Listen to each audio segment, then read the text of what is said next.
What is up, y'all? So I wanted to talk a little bit today about counting calories and where it can go wrong, because at least 5-6 times a week I get asked, or someone says to me, hey, help me out. I'm counting calories, but I'm not losing weight.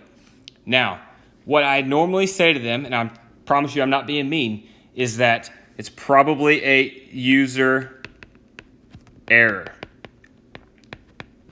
Now, that sounds maybe a little harsh, but that's just the truth.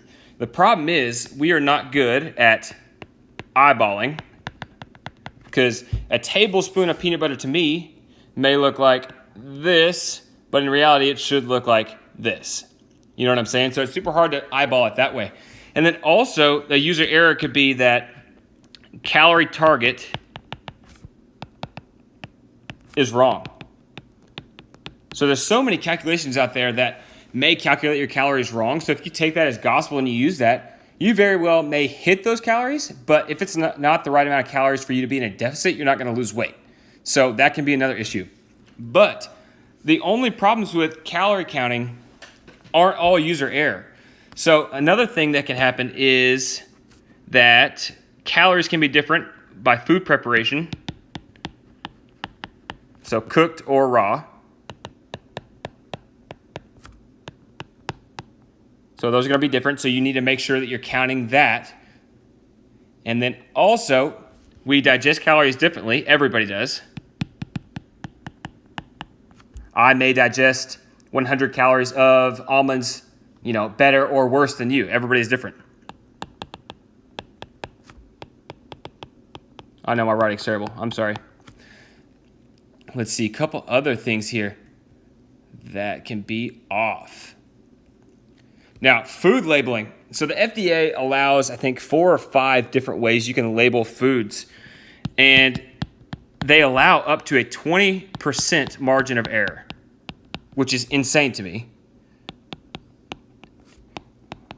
So 20% error is totally okay up to FDA standards. Now, food labeling can be outdated. They could have updated their product and it could have more or less calories. And we also have to obviously look out for serving sizes per container, how much we're eating of a particular thing. Just because a box is small and you eat the whole box doesn't mean that there wasn't more than one serving in the box. So we have to pay attention to that. So all in all, counting calories has pretty much been the gold standard for weight loss for a long time. I like it. I think it can work, but there can be up to, and this is probably low. Let's see this. Sorry, OCD, got to get it all.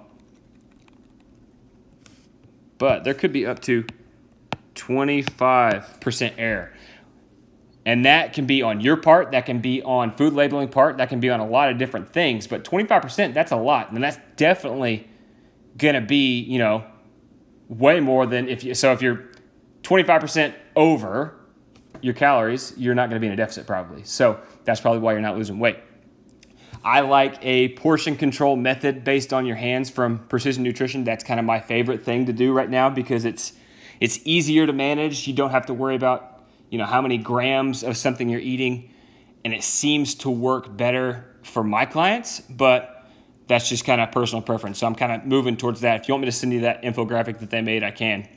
But just realize counting calories, there can be some big errors, whether it's on you or food labeling or how you digest it or whatever. So if you're not losing weight, first make sure your calorie target's right and see if you need to adjust that. And then also be sure you're measuring and doing your portion sizes correctly, because oftentimes we are eating way more than what we think we are. So always overestimate the portion size that you think it is when you're inputting it in MyFitnessPal or whatever it is, because it's always better to overshoot how many calories it is than undershoot, because obviously that's how we go over. So if you have any questions with this, let me know. Leave a comment below, and we can kind of talk about it. If you want that portion control guide, let me know that as well.